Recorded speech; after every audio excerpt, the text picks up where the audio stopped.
Voilà, merci beaucoup Philippe. Je pense qu'on a maintenant de la matière à discussion pour nos prochaines tables de discussion.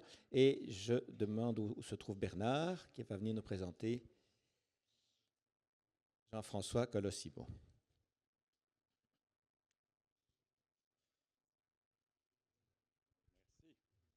Merci Stani.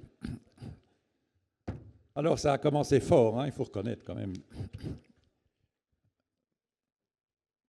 À Transmutation, donc ça fait 15 ans que nous recevons des personnalités, vraiment des personnalités, on vient d'en avoir une belle démonstration, et qui ont quelque chose dans la tête.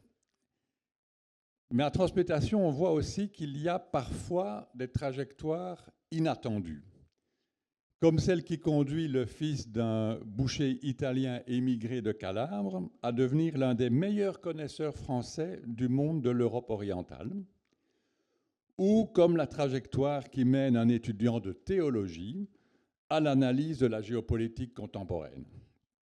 Et on se dit qu'il faut une fameuse personnalité pour relier ces points de départ et ces points d'arrivée. Ces trajectoires et cette personnalité forte, vous allez le voir, ce sont celles de Jean-François Colossimo.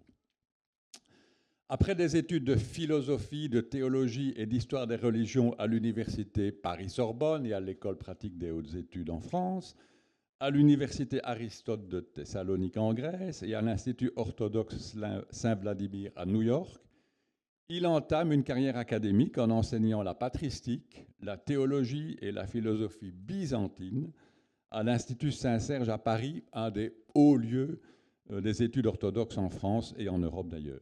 Il en devient le président du conseil d'administration en 2015 et il démissionne de ce poste avant son terme en 2019 pour marquer son désaccord avec le soutien du corps professoral à l'invasion russe en Ukraine. C'est que Jean-François Colossimo n'est pas qu'un penseur ou un chercheur ou un professeur, c'est aussi et c'est même surtout un intellectuel et un intellectuel engagé qui ne cache pas ses positions, vous allez le voir aussi. C'est d'ailleurs le même souci d'engagement qui l'avait fait prendre des responsabilités dans le monde éditorial, en tant que conseiller littéraire chez Stock, directeur littéraire chez Jean-Claude Lattès, directeur éditorial chez Odile Jacob et à la Table Ronde, directeur général des éditions du CNRS, président du Centre national du livre et enfin directeur des éditions du CERF depuis 2013. Dans cette fonction, il redresse la maison qui était en grande difficulté au prix de mesures drastiques. La presse avait titré 60% du personnel licencié. Méfiez-vous des byzantinistes, ce ne sont pas toujours de doux rêveurs. Par ses actions de gestion, par ses choix éditoriaux, par d'autres engagements publics encore, Jean-François Colossimo veut mettre les idées et son expérience au service de la compréhension du monde.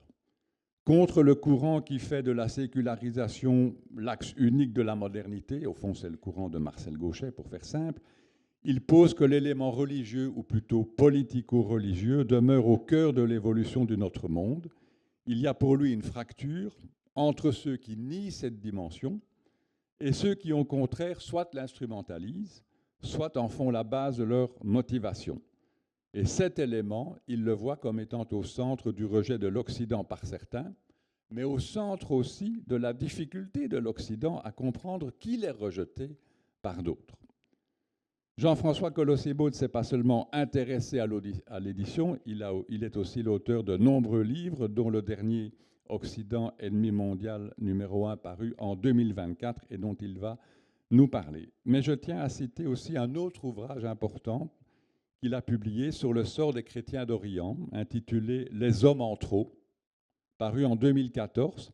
Ouvrage important précisément parce que Jean-François Colossimo avait déjà vu combien le sort des communautés, de ces communautés, annonçait ce rejet de l'Occident auquel nous sommes maintenant confrontés. La manière dont les sociétés traitent leurs minorités est souvent un excellent révélateur des idées profondes de ces sociétés. Jean-François, c'est un plaisir de vous passer la parole. Merci.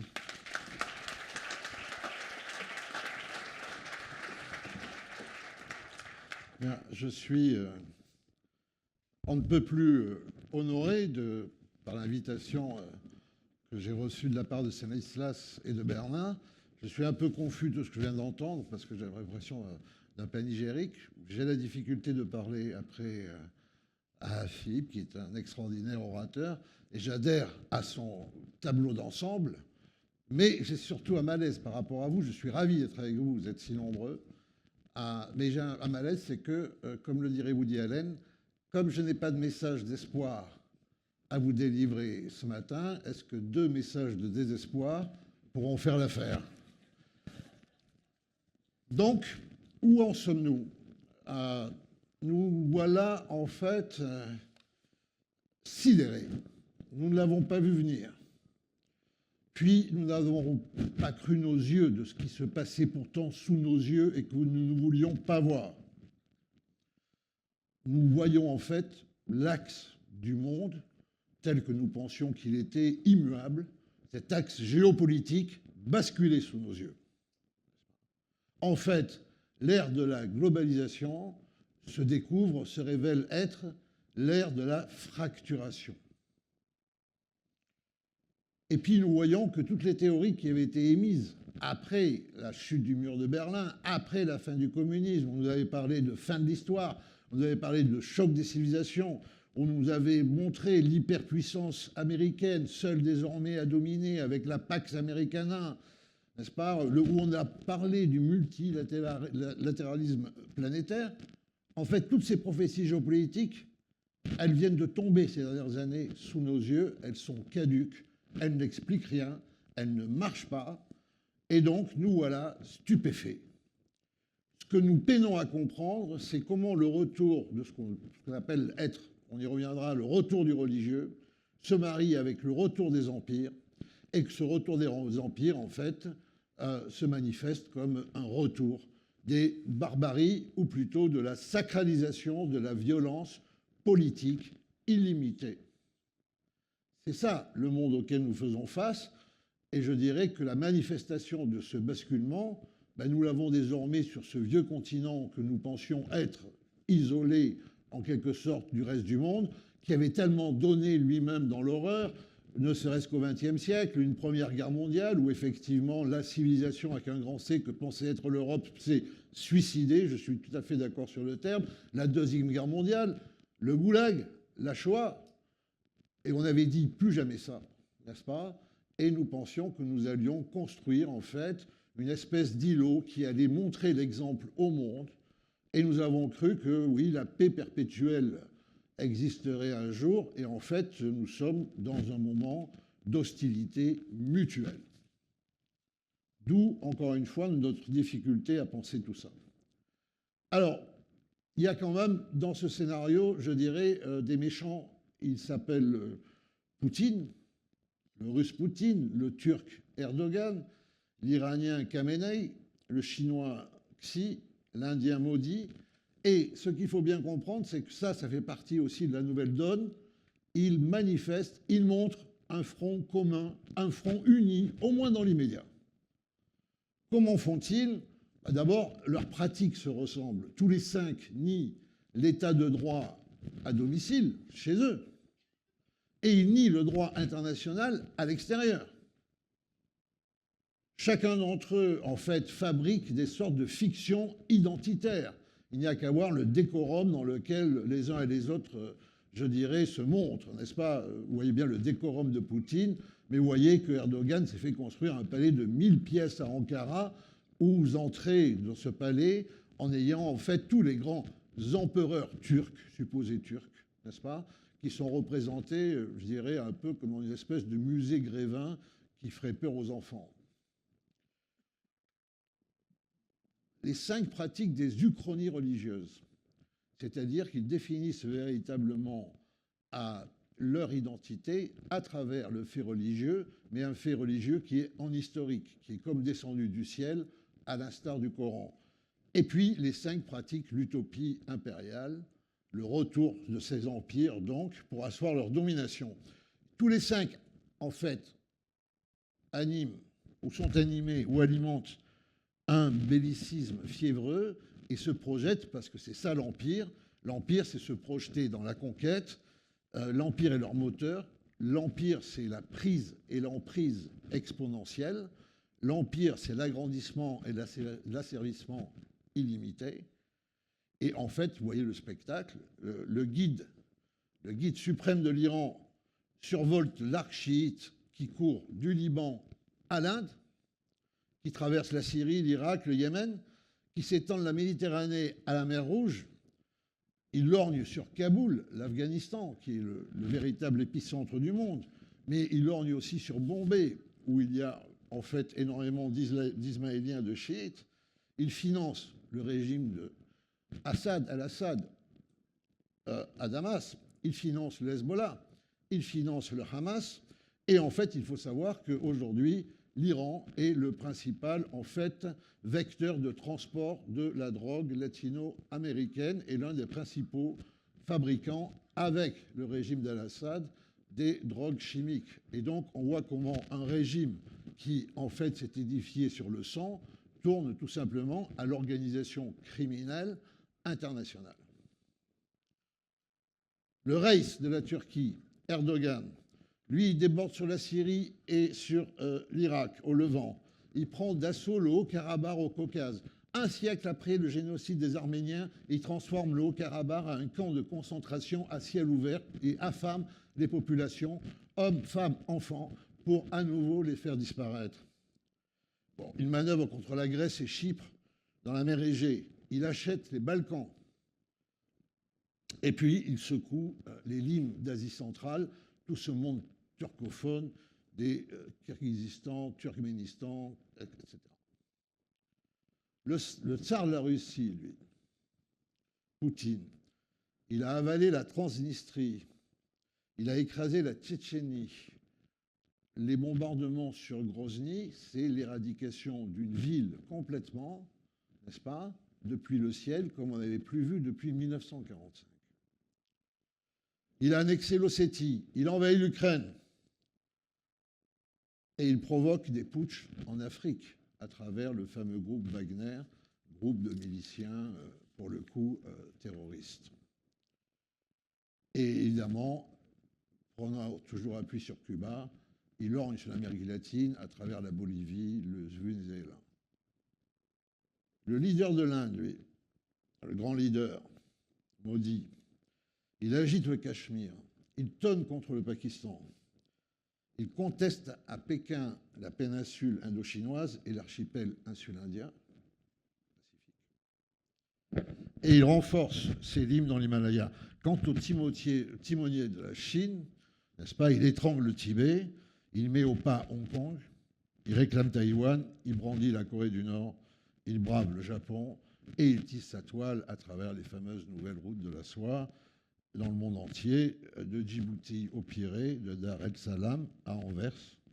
Et évidemment, il veut étendre sa domination par-delà le Pacifique. Dans leur esprit, toutes ces prédations ne sont que des réparations. Toutes ces agressions, en fait, rattrapent des amputations qui leur ont été faites, des méfaits qui ont été exercés contre eux dans l'histoire, n'est-ce pas? Donc, il faut pour eux réparer l'humiliation. Qui les a humiliés? Qui doit payer? Qui est véritablement, je dirais, l'ennemi? C'est nous. C'est nous, puisque de réunion en sommet, l'un des plus extraordinaires ayant été celui du forum dit de Shanghai qui s'est déroulé à l'automne 2022 en Ouzbékistan. Le forum de Shanghai, ça réunit ces 5 puissances et les pays d'Asie centrale autour de l'Afghanistan. Vous savez qu'en fait, la véritable représentation du monde, c'est qu'il y a un immense continent qui s'appelle l'Eurasie, dont nous ne sommes que le Finistère, l'Europe. Un petit Finistère comme ça tout au bout, là, un truc assez bon. Et qu'au centre de cette Eurasie, il y a l'Afghanistan qui a été le lieu de l'affrontement, le grand jeu entre les Britanniques et les Russes au XIXe siècle, et puis entre les Soviétiques et les Américains au XXe et début du XXIe siècle. Parce que qui tient l'Afghanistan tient le centre du monde, n'est-ce pas? Donc ils s'étaient réunis là. Les 5 leaders avaient fait le voyage exceptionnellement. Et c'est à ce moment-là qu'ils ont donné leur grande déclaration, puisque, en fait, ils appellent à une refonte de l'ordre mondial. Et cette refonte passe par le fait qu'il faut que l'Occident, en fait, disparaisse de la carte, accepte ses fautes, confesse ses péchés, parce que cet Occident, c'est une sorte de Satan hypocrite, prédateur, corrupteur, menteur, décadent, et qui, en plus, je dirais, voudrait transmettre le virus de sa possession et de sa déliquescence, de son caractère maléfique, au reste du monde. Donc, qui plus est, ces néo-empires considèrent qu'ils se défendent en fait comme une forme d'agression sur leur identité. Il faut réparer le passé, mais il faut aussi prévenir le futur. Et pour cela, il faut abattre l'Occident, c'est-à-dire, en fait, pour dire la vérité, s'emparer de sa suprématie.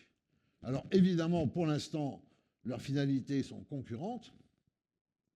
Enfin, pour l'instant, plutôt, leur union, leurs luttes sont convergentes en font des alliés. À terme, évidemment, il n'y a qu'une place sur le podium de numéro 1. Donc, on peut imaginer qu'au moins les deux plus puissants d'entre eux, la Chine et l'Inde, viendront évidemment à se combattre. Mais qu'est-ce que nous serons devenus entre-temps? C'est ça la question. Donc, pour comprendre ce qui se passe aujourd'hui, il faut remonter il y a 5 siècles.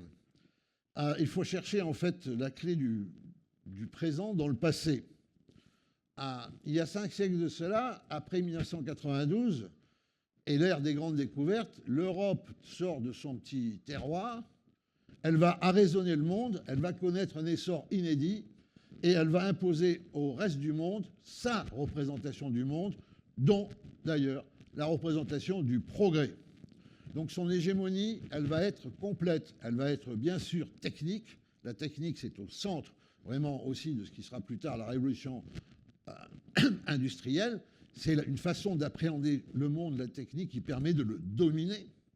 Elle sera évidemment aussi militaire, parce que l'essor technique permet la maîtrise militaire qui donne la victoire sur l'autre. Et puis, évidemment, c'est aussi une maîtrise, une hégémonie culturelle, parce que cet Occident, cette Europe qui débarque avec ses soldats et ses marchands, elle débarque aussi avec ses savants, et ce sont les savants de l'Europe qui vont écrire l'histoire des autres. Donc il y a véritablement un effet d'absorption. Dès le XVIIe siècle, les grands empires orientaux se sentent menacés, l'empire tsariste, l'empire ottoman, l'empire persan, l'empire Qing et l'empire moghol. Ils ont compris qu'ils ont affaire à plus fort qu'eux. Comment faire pour résister à ce plus fort que soi? Il faut l'adopter, devenir lui. Et en fait, ces empires vont essayer de penser une forme de modernisation qui sera en fait pour eux une forme d'occidentalisation. Ils vont adopter tous les modes de l'Occident, des modes vestimentaires aux modes de pensée, aux modes de produire, sauf un mode, le mode politique. Donc, on voit que Paris et Londres, en fait, suscitent dans ces grands empires des systèmes complètement hybrides et surtout inefficaces. Ces empires se trouvent effectivement colonisés mentalement encore plus que matériellement. Donc, ils vont procéder à des programmes de réforme. Au XIXe siècle, ces programmes fleurissent. Ça s'appelle les Tanzimat dans l'Empire ottoman, les Veliki Reformi dans l'Empire tsariste. Ils ont tous le même programme. On va faire un État, une administration, on va créer une armée, on va créer une université, on va s'habiller à l'occidental. Et c'est la catastrophe. C'est la catastrophe totale. Ça ne marche pas. Les peuples eux-mêmes résistent parce que c'est déjà une première destruction de leur culture. Et ensuite, évidemment, ces réformes profitent à certains sur le dos d'autres et provoquent de très forts ressentiments. L'anarchie en ressort. Deuxième moment, qu'est-ce qu'on fait? On accepte la modernité, mais on l'accepte au nom de sa propre civilisation. On l'accepte au nom, en fait, de son identité. Ça donne, par exemple, le fameux programme en Russie, tsarisme, orthodoxie, ordre. Et donc, la modernisation occidentale va se faire sous le biais, en fait, d'une forme d'emprise dictatoriale, gouvernée d'en haut. Et en haut, le pouvoir suprême veut que tout change, sauf lui. Lui reste de droit divin. Et c'est là le gros hiatus qui fait que, en fait, on va avoir une tension extraordinaire, et surtout chez les représentants de ces États qui sont mis en avant pour être les moteurs de cette occidentalisation, et qui sont de deux sortes, qui sont en fait les militaires, qui vivent avec les militaires occidentaux, et qui en quelque sorte sont honteux de leur infériorité. Pas. Donc il y a les militaires, et pour eux, le monde idéal, c'est la caserne. Donc ils vont produire ensuite des casernes une fois qu'ils auront pris le pouvoir. Je pense évidemment à Atatürk en Turquie et à Pahlavi en Iran. Et les autres qui sont mis en avant, ce sont les savants. Eux, ils côtoient les universitaires occidentaux, ils se politisent, ils produisent des projets de réforme, ils finissent en prison, où ils vont côtoyer les criminels. Les militaires, je veux dire, leur métier, c'est administrer la violence.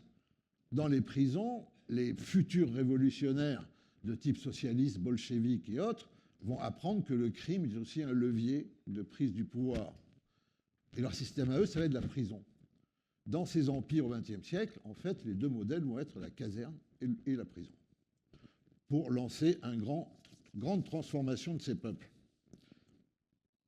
Après 1918, les grands empires s'effondrent. Je voulais faire d'ailleurs à cet égard une remarque, dans suite de ce que disait Philippe. Oui, le basculement du monde, il est là. En 1918, c'est pas toujours pour parler de la France, bien sûr, mais en 1918, il y a plus de soldats américains sur le sol français que de soldats français, tout simplement. L'Amérique a dépêché 1,5 million de soldats en 3 mois. Vous voyez? Et ça, c'est le basculement de l'Europe, c'est la fin de l'Europe. Donc, de nouvelles réalités émergent des décombres. Ces empires s'effondrent, leur succèdent des guerres civiles. Tous les nouveaux pays dont on va parler vont être issus de guerres civiles, baignés dans le sang.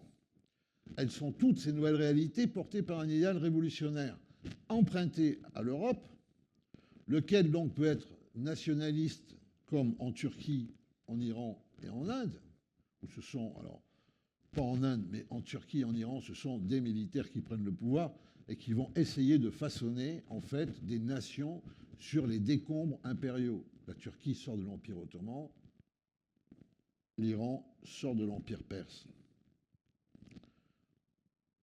Ce sont des noms nouveaux aussi pour ces pays, venus des temps profonds, mais on crée une nation sur des reliquats d'empire. Ce qui veut dire qu'il va falloir beaucoup d'énergie, il va falloir faire beaucoup de sacrifices pour arriver à constituer des nations. Évidemment, en Chine populaire et en Union soviétique, le modèle, lui, il est communiste. Mais en fait, quand vous regardez, quand vous avez Atatürk qui règne à Ankara, quand vous avez Pahlavi qui règne à Téhéran, lorsque vous avez Mao à Pékin, et avant lui Staline à Moscou, et que vous avez Nehru en Inde, en fait, c'est l'Occident qui a pris le pouvoir sur le monde entier. Parce que eux, en fait, ont une représentation du monde qu'ils qualifient d'occidentale, qui repose sur la modernité à tout prix, la transformation du peuple à tout prix, sur l'ordre à tout prix, sur l'an zéro, le départ, la transformation, la fabrication d'une humanité nouvelle, et tout ça au nom d'une représentation prométhéenne de la puissance. Prométhée, c'est le feu de la technique, donc la politique devient un laboratoire. Eux, ils vont réussir, pense-t-il, ce que leurs prédécesseurs, les tsars, les empereurs ont échoué, parce qu'eux vont se donner des moyens illimités de transformer de manière à pouvoir rivaliser avec cet Occident. Donc on va tout avoir, abolition du passé, rééducation du peuple, démurgie industrielle. Vous voyez bien que tous ces régimes vont vouloir avoir de l'électricité, puis plus tard du nucléaire. On va changer le cours des fleuves. On va avoir des programmes agricoles tous plus cinglés les uns que les autres, n'est-ce pas? On fait de l'occidentalisme, en fait, dans ces pays, en ayant pris dans l'Occident que, encore une fois, ce qui est censé créer pouvoir. Et donc, on fait de l'ultra-progressisme tout en refusant la faculté d'autocritique de l'Occident, du supposé Occident. On verra que l'Occident n'existe pas vraiment. Dans ce cadre, évidemment, comme le peuple ne veut pas changer, il rechigne, il est attaché à son village, à ses traditions. Le peuple veut rester dans les campagnes, ne veut pas forcément partir à la ville. Le paysan ne veut pas forcément devenir un prolétaire, etc. Attaché aussi à son clergé. Eh bien, c'est très simple. Comme le peuple ne veut pas changer, on va changer drastiquement le peuple. Et donc, véritablement, ces pays se reposent sur l'usage totalitaire de la force constante contre son propre peuple. D'où un traumatisme aussi, qui va être que pour ces peuples, l'Occident, ça va vouloir signifier la répression, la coercition et l'injustice. Alors évidemment, comment est-ce que ça s'est passé? Et ça s'est passé de la façon suivante, c'est que les mêmes Atatürk, Pahlavi, Nehru, Staline, Mao et leurs successeurs immédiats, ils ont en fait fabriqué une espèce de para-religion, des credos et des cultes séculiers, principalement l'idée que le progrès, finalement, c'est Dieu, et que le progrès, c'est la divinisation de l'homme. Donc, le problème qu'ils ont eu, c'est qu'ils ont fait une grosse erreur, c'est que dans les religions traditionnelles, on remet quand même les plus grandes échéances dans l'au-delà, duquel personne n'est revenu, donc ça reste à Paris. Est-ce qu'eux ont fait une petite erreur, un peu pour le coup très occidental, ils ont programmé le jour glorieux, n'est-ce pas, de l'avenir radieux. Alors évidemment, dans le cas de la Russie soviétique et dans le cas de la Chine communiste, c'était dans une version marxiste, la société sans classe. Chez les Iraniens, chez les Turcs, chez les Indiens, c'était en 1955, disait-on en 1935, nous mangerons tous à notre faim. Ça n'est pas venu. En 1960, nous aurons tous recouvré les attributs de notre puissance. Nous aurons récupéré les territoires perdus. Ça n'est pas venu. En 1970, l'humanité entière se demandera pourquoi elle n'est pas turque ou iranienne, parce qu'on dominera tout intellectuellement, etc. Ça n'est pas venu. Donc d'un coup, je veux dire, ça a épuisé quand même la croyance. Et tout ça est apparu rapidement mensonger parce qu'au fond, ils ont fabriqué véritablement des religions séculières. Alors, ces religions séculières, c'était sur le Kremlin la célébration de l'Union soviétique, n'est-ce pas? Mais c'était aussi le fait que tous les communistes du monde se rendaient dans la Jérusalem du socialisme pour aller honorer le cadavre embaumé du fondateur, Lénine. Franchement, je veux dire, il y a peu de religions qui auraient osé ça. Tu vois, parce que la religion, c'est comme la plomberie, il vaut mieux s'adresser à des professionnels. Et là, c'était du vrai bricolage, et du bricolage assez honteux, auquel, il faut le dire, beaucoup d'intellectuels français ont sacrifié avec une joie qui nous fait honte. Alors, qu'est-ce qui se passe? Leur successeur ultime, alors que le communisme s'effondre, se rendent compte que tout allait bien dans le programme de leurs prédécesseurs. Réprimés, emprisonnés, tués, etc. Mais qu'il y a un truc qu'ils ont raté, c'est le religieux. Et c'est là où les Poutine, Erdogan, Modi, Xi et autres se disent le truc ne va pas du tout, c'est qu'ils ont fabriqué une espèce de religion en toc, alors qu'on avait une religion qui faisait notre identité. Donc, allons dans le musée, allons dans le KGB, ressortons la religion d'avant, et puis simplement, on va continuer sur notre trajectoire totalitaire. On va cloner le fait religieux qu'entre-temps on a supprimé, donc il n'y a même pas de lien génétique. On va le recréer, et on va le cloner sur notre logique totalitaire. Et en plus, ça tombe très bien. Ça tombe très bien, pourquoi? Mais parce que la religion, il n'y a rien de plus inclusif. Les gens qui sont dans une religion, ils doivent obéir à cette religion en toutes choses, quotidiennement. Deuxièmement, il n'y a rien de plus exclusif qu'une religion. Une religion dit qu'elle a la vérité contre les autres. Troisièmement, il n'y a rien de plus maximal qu'une religion, parce qu'une religion donne des raisons de mourir supérieures. Ce qu'avait compris Robespierre, d'ailleurs, qui détestait les athées, n'est-ce pas? Robespierre voulait créer une religion qui lui soit propre, la religion, le culte de l'être suprême. Il voulait que tout le monde croie en l'immortalité de l'âme, et il était tout à fait contre les athées. Il trouvait que l'athéisme, c'était un luxe d'aristocrates dégénérés façon Marquis de Sade. Tu vois. Il avait été élevé par les oratoriens. Alors donc, nos nouveaux tyrans, qu'est-ce qu'ils font? Ils trouvent dans le fait religieux qu'ils reconstituent, qu'ils instrumentalisent, ils trouvent dans ce fait religieux, en fait, du revivalisme. Nous sommes de retour, nous avons récupéré nos attributs, nous sommes nous-mêmes, nous ne sommes plus des occidentaux ou des occidentalisés. Et deuxièmement, ce revivalisme, c'est aussi un survivalisme, parce qu'en fait, l'Occident est contre le religieux désormais et veut sa mort. Donc l'Occident veut notre mort. Donc plus nous serons néo-religieux, plus nous aurons des moyens de nous battre, de réparer l'injustice passée, plus nous aurons des moyens de revivre qui nous sommes et plus nous aurons de moyens de survivre. C'est ce nouvel endoctrinement des masses qui se passe sous nos yeux depuis 20 ans.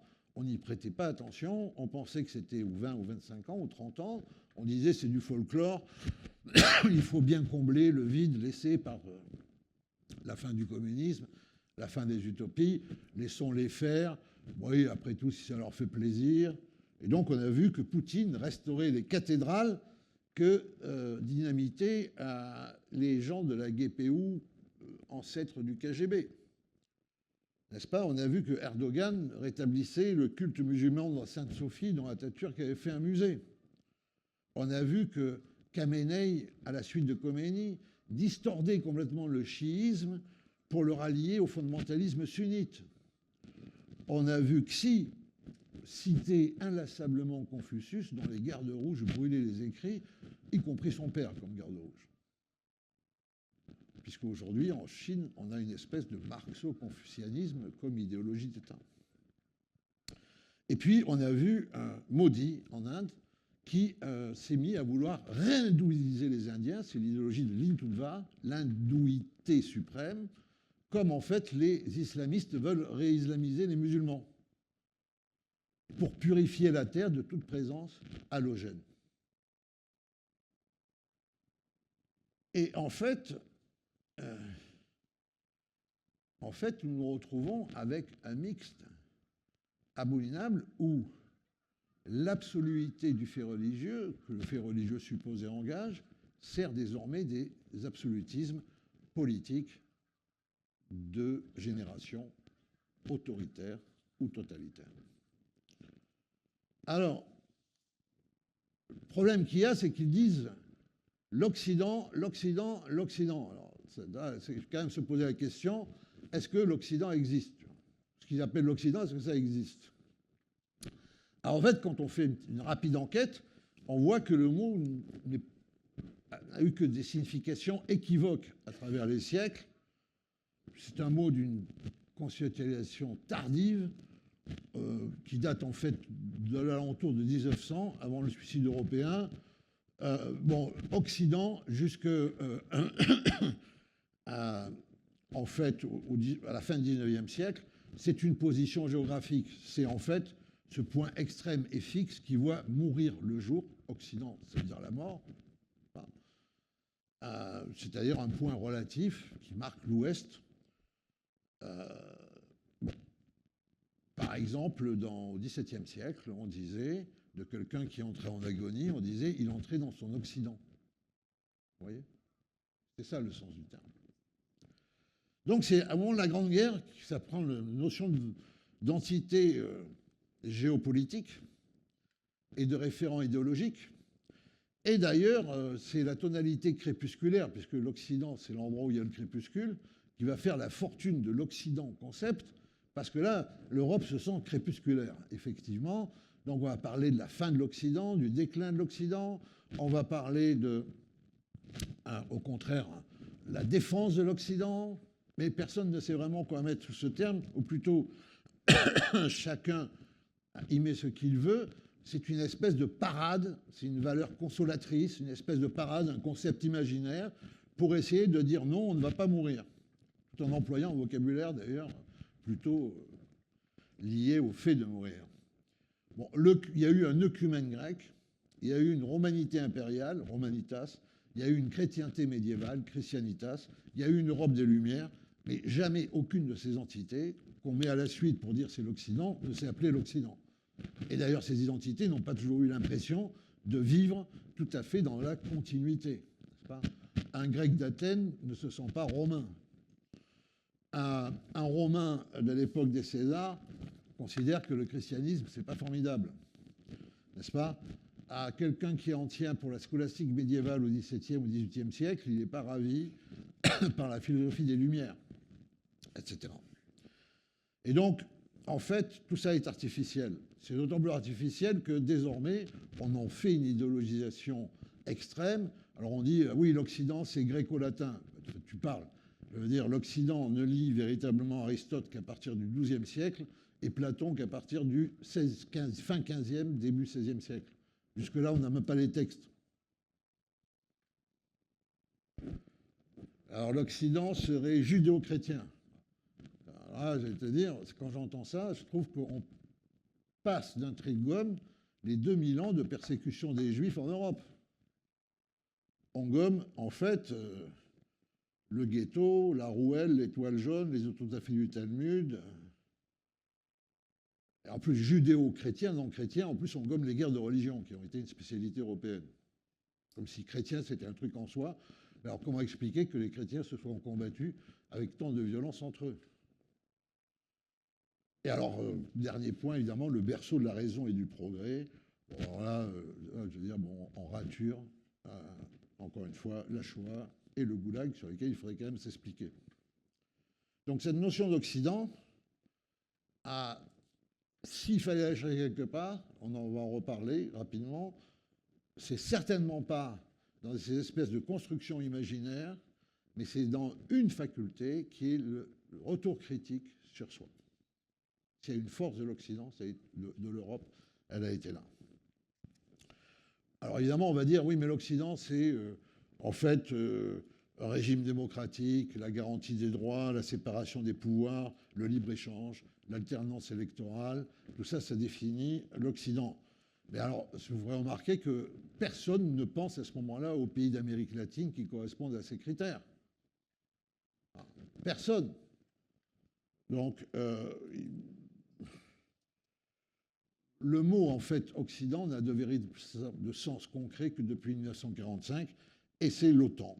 C'est la domination militaire des États-Unis sur l'Europe. Le fait que l'Europe a confié son destin militaire aux États-Unis et que cette alliance atlantique, eh bien, c'est ça l'Occident. Pourquoi ? Ben, c'est assez simple. Parce que, encore une fois, si je vous dis Occident, vous penserez Australie, peut-être, et Nouvelle-Zélande, mais encore une fois, vous ne penserez jamais Brésil. Et puis sans compter le Japon, effectivement, on a parlé qu'il présente des tas de caractéristiques occidentales, mais enfin, il suffit de se rendre au Japon pour se rendre compte quand même qu'on est dans une culture qui n'est pas tout à fait occidentale, et tant mieux pour le Japon d'ailleurs. Je veux dire, voilà. Donc, vous voyez bien que c'est une construction. Et le problème qu'on a, c'est que cette construction, elle repose sur une ambiguïté fondamentale qui est qu'au fond, des deux côtés de l'Atlantique, on aurait la même culture. Et ça, c'est faux. Et ça, c'est faux. Vous voyez, le sort de l'Europe, c'est depuis l'Iliade, ce que notait Simone Weil, la philosophe, depuis l'Iliade, qui est une espèce de livre atroce où on ne fait que s'entretuer, mais il y a un moment, évidemment, c'est lorsque Priam veut récupérer le corps de son fils, elle va voir Achille et lui demande, et Achille, aussi terrible soit-il, il voit dans les yeux de Priam quelque chose qui éveille en lui-même de la compassion. La leçon de l'Europe, depuis toujours, ce qui ne veut pas dire que l'Europe a bien suivi la leçon, c'est que l'inhumanité est toujours possible. On peut toujours déraper dans l'inhumanité, ça va à toute vitesse, et c'est pour ça qu'il faut s'en préserver. Les États-Unis sont fondés sur un autre mythe. Les puritains qui ont fui les papes et les rois, forcés d'ailleurs, parce que ni les papes ni les rois, y compris les rois protestants, n'en voulaient, c'était un peu des talibans de l'époque, il faut le dire, et qui en fait ont été jetés sur le Nouveau Monde. Ils ont vu dans le Nouveau Monde un pays du bien qui avait été providentiellement réservé par Dieu pour en faire un empire du bien. Et en fait, le problème des États-Unis, c'est que la mentalité américaine croit à la domination innocente. Nous, on sait que la domination n'est jamais innocente. Eux sont pour la domination innocente, et ça se voit très très bien d'ailleurs quand, je veux dire, c'est leur fameuse déclaration stupéfaite, pourquoi tant de haine contre nous, n'est-ce pas? Pourquoi on nous aime si peu alors qu'on va partout sauver le monde? Et dans ce règne de la domination innocente, en fait, les États-Unis ont construit une véritable religion civile, comme l'Empire romain avait. À Rome, la religion, c'était la religion de l'Empire. Vénération de l'empereur, vénération de l'Empire lui-même, à travers, évidemment, des actes publics, des temples publics. Et ensuite, on pouvait croire tout ce qu'on voulait. Ça s'appelait la superstitio, tant que, en fait, cette superstitio ne cognait pas le principe de l'unité impériale. C'est pour ça que les Juifs et les chrétiens étaient persécutés, parce qu'ils ne voulaient pas rendre le culte à l'empereur, divinisé. Les Américains ont refait une religion civile. L'Amérique, c'est une république impériale, disait Raymond Aron. C'est assez facile à décrire, n'est-ce pas? Le nom de Dieu est sur le dollar, le président porte serment sur la Bible, l'hymne commence par une invocation à Dieu, le Capitole ressemble à un temple, il y a des fêtes civiles comme Thanksgiving, qui sont aussi des fêtes religieuses. Évidemment, il y a toute la vénération de la chose militaire, le drapeau, les cimetières militaires, la guerre. La guerre qui est toujours, pour l'Amérique, une guerre juste. Donc, en fait, le problème qu'on a, c'est que la charpente politico-religieuse des États-Unis, elle est assez semblable à celle des néo-empires. Et nous, nous sommes pris là-dedans et nous le payons au prix fort. Et nous le payons au prix fort puisque nous sommes un peu le ventre mou dans ce face-à-face entre ces 5 néo-empires, dont les 2 premiers, la Chine et l'Inde, sont vraiment des prétendants mondiaux à remplacer les États-Unis, et les États-Unis sur lesquels nous ne pouvons compter, il faut le dire, que de manière très, très variable, en raison de leur logique d'isolation et d'intervention qu'ils règlent sur leur propre volonté et jamais en prenant en compte le destin de leurs alliés. Alors évidemment, l'avenir est assez clair. La Russie est en train d'être vassalisée par la Chine. La Chine a pour rival l'Inde. La Turquie et l'Iran se déchirent pour la domination du monde musulman. Cette alliance, elle est improbable. Elle est à perte et elle le sera à perte, mais quand? Ce qu'il faut bien comprendre, c'est que nous ne vivons pas une 3e guerre mondiale, mais nous sommes entrés dans la première guerre mondialisée, en fait. Et au sein de cette guerre, nous sommes totalement, en fait, désarmés. C'est ce que nous avons appris d'un coup. Nous sommes doublement désarmés, nous le sommes militairement, nous n'avons pas de munitions, bien que nous ayons de très bonnes industries, mais on n'a pas de munitions. Et surtout, on n'a pas le moral. Comme on dit pour les armées, c'est que, en fait, nous sommes face à des gens qui sont capables de dépêcher leur propre population vers la mort sans fin, et que nous n'avons plus le même rapport, évidemment, à la mort pour nos idéaux. Il ne reste pas moins que les Ukrainiens, les Kurdes, les Dalits, les Ouïghours nous le disent, ceux qui résistent parmi eux, face à l'excès du mal, il faut dire non. Et donc, j'ajouterais que les femmes de Téhéran qui manifestent au risque de leur vie, elles ne veulent pas devenir des Californiennes, n'est-ce pas? Elles ne veulent pas devenir des Occidentales. Mais en fait, elles veulent être reconnues dans leur universelle humanité, n'est-ce pas? Et donc, je pense que ces gens-là qui résistent, on le voit tous les jours, sur lesquels, en fait, nous devrions compter et qui devraient pouvoir compter sur nous, ce qu'ils nous disent, c'est qu'ils en ont un peu ras-le-bol de nos lamentations sur nos péchés passés qui sont réels. Ils aimeraient quand même qu'on prenne une responsabilité aujourd'hui face à eux qui sont dans la déréliction. Parce qu'eux, ils en sont convaincus. Si nous ne le sommes pas, et c'est tout notre problème, quand ils se battent pour leur liberté, ils se battent aussi, ils en ont conscience, pour la nôtre.